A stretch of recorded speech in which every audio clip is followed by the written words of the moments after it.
হাই বন্ধুসকল, জানুৱা হকৰ আৰু এটা নতুন এপিসোডলৈ আপোনালোক সকলোকে স্বাগতম। আপোনালোক সকলোৱে জানে যে গোটেই বিশ্ব এতিয়া কৰোনাৰ আতংকত কাঁপি আছে, কিন্তু এই কৰোনাৰ বিৰুদ্ধে যুঁজ দিবলৈ আমাৰ হাতত এতিয়া ভেকচিন বা মেডিচিন নাই। ইয়াৰ বিপৰীতে আকৌ কিছুমান ৰোগী আমি দেখিবলৈ পাইছোঁ সুস্থও হৈ আছে, কিন্তু এই সুস্থটোনো বাৰু কেনেকৈ হৈ আছে জানেনে? যদি নাজানে আজিৰ এই ভিডিঅ'টো শেষলৈকে চাই থাকক।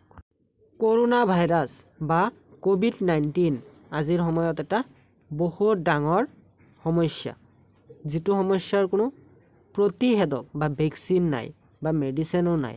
সেই সময়ত আকৌ কিছুমান ৰোগী ভাল হৈ আছে। এতিয়া এইটো এটা ডাঙৰ প্ৰশ্ন, কেনেকৈনো বাৰু মেডিচিন নথকা স্বত্তেও কিছুমান ৰোগী বা মানুহ সুস্থ কেনেকৈ হৈ আছে? এইটো এটা ডাঙৰ প্ৰশ্ন। আচলতে এই বেমাৰীবিলাক ইমিউনিটি ছিষ্টেমতহে সুস্থ হৈ আছে। এতিয়া চাগে আপোনালোকে ভাবিছে এই ইমিউনিটি ছিষ্টেমটোনো আকৌ কি?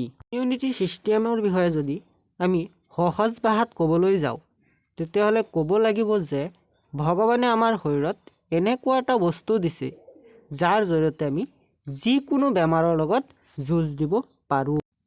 সেই বস্তুটোৱেই হ'ল ইমিউনিটি ছিষ্টেম।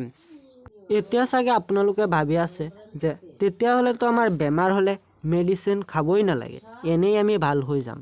হয়, এইটো সঁচা, কিন্তু আপোনাৰ শৰীৰত হোৱা বেমাৰটোৰ শক্তি যদি আপোনাৰ শৰীৰত থকা ইমিউনিটি ছিষ্টেমৰ শক্তিতকৈ বেছি হৈ যায়, তেতিয়াহ'লে আপুনি ইমিউনিটি ছিষ্টেমত সুস্থ হ'ব নোৱাৰিব। ঠিক তেনেকৈ এতিয়া আমাৰ মাজত দেখি থকা কৰোনা ভাইৰাছ বা কোভিড-19 নামৰ ভাইৰাছটো আমাৰ মানুহৰ ইমিউনিটি ছিষ্টেমতকৈ অলপ বেছি শক্তিশালী, আৰু সেয়েহে এতিয়া আমাৰ কোভিড-19ৰ পেচেণ্টসকলক ইমিউনিটি ছিষ্টেম বৃদ্ধি কৰাৰ কাৰণে বা শক্তিশালী কৰি তোলাৰ কাৰণে মেডিচিন দিয়া হয়, আৰু তেওঁলোক সুস্থ হৈ উঠে। আশা কৰোঁ আপোনালোকে বুজিবলৈ পাইছে যে ভেকচিন বা মেডিচিন নথকা স্বত্তেও কেনেকৈ এই ৰোগীবিলাক ভাল হৈ আছে। ভিডিঅ'টো শেষলৈকে চোৱাৰ বাবে ধন্যবাদ। এনেধৰণৰ আৰু ভিডিঅ' চাবলৈ মোৰ এই জানুৱা হক নামৰ চেনেলটো লাইক, কমেণ্ট, শ্বেয়াৰ আৰু ছাবস্ক্ৰাইব কৰি থ'ব।